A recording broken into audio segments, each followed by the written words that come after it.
المنتخب الوطني المغربي من بعد ما تمكن من التأهل في دور الربع النهائي على حساب المنتخب التنزاني، فاليوم غيواجه المنتخب السنغالي في دور النصف النهائي. المنتخب السنغالي اللي كنعرفوه انه هو بطل اخر نسخة ديال الشان اللي كانت مقامة في الجزائر. ففي هذا الفيديو غندويو على الماتش بالتفصيل، حيت غنتكلموا على المنتخبين، كل منتخب على حدة، غنشوفوا الطريق اللي سلكوها قبل ما يوصلوا لمباراة النصف النهائي، غنشوفوا ايضا المواجهات المباشرة اللي جمعت بيناتهم، وايضا غنعطيو حظوظ كل منتخب من هاد الجوج للتأهل للمباراة النهائية. وفي الاخير غنتوقعوا ديك التشكيله اللي يقدر يبدا بها المدرب طارق السكتيوي. ولكن قبل ما نشوفوا هذا الشيء، بغيت منكم اللي هذه اول مره كيشوف فيها القناه بغيتو يخلي الاشتراك ديالو فيها باش يساعدها انها تكبر وتوصل للناس اخرين. قبل ما نبداو ما تنساوش الاخوان ديالنا في غزه وفلسطين بالدعوات ديالكم، الله يقويهم وينصرهم ان شاء الله. المهم الماتش ديالنا ضد المنتخب السنغالي اللي غيكون يوم الثلاثاء على الساعه 6:30 مساء في ملعب نيلسون مانديلا، ماتش اللي ما غيكونش سهل بالمره ضد المنتخب اللي قوي واللي كيتعتبر من بين المرشحين للظفر بهذه الكاس الافريقيه.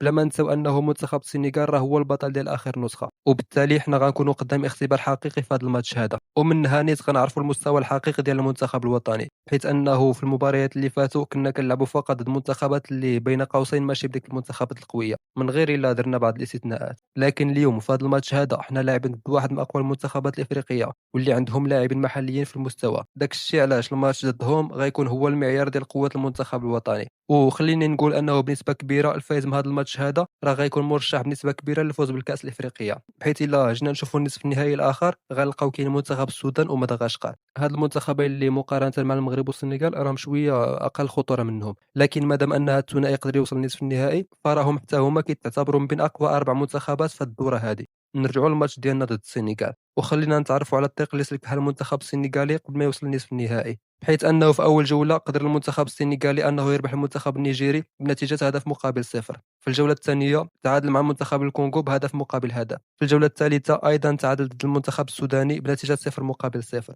وبالتالي المنتخب السنغالي كيقدر انه يتاهل من دور المجموعات في المرتبه الثانيه برصيد 5 ديال النقاط خلف المنتخب السوداني. دور الربع النهائي يقدر منتخب السنغال انه يقتل منتخب اوغندا من بعد ما انتصر عليهم بنتيجه هدف مقابل صفر، وبالتالي كيتأهل المنتخب السنغالي لمواجهة المنتخب الوطني في دور نصف النهائي. بالنسبة للمنتخب المغربي اللي كما كتعرفوا أننا قدرنا نتأهلوا ثانيين من المجموعة ديالنا، في الدور ربع النهائي قدرنا نقصوا منتخب تنزانيا بهدف ل0. الحاجة اللي أثارت الانتباه ديالي في مباريات الربع النهائي هو أن المباريات كاملين كينتهيو فقط ب1-0 ولا 1-1، يعني ما كتكونش هناك أهداف كثيرة، وبالتالي كنظن باللي المنتخب اللي كيقدر يسجل الأول كنظن باللي هو اللي غيقدر يربح المباراة. هذه المسألة اللي خاص المنتخب الوطني بقيادة المدرب طارق السكسيوي أنهم يردوا لها البال، بحيث في أدوار خروج المغلوب غالبا ما كتكونش كرة مفتوحة، بال كيكون اللعب طاغي عليه الأسلوب الدفاعي، وما كتكونش هناك مخاطرة باش أن المنتخبات يلعبوا كرة هجومية. كتكون بعض المرات كرة هجومية لكن في المقابل كيكون تحفظ دفاعي. فهكا كيفاش كتكون مباريات خروج المغلوب وبالضبط في افريقيا.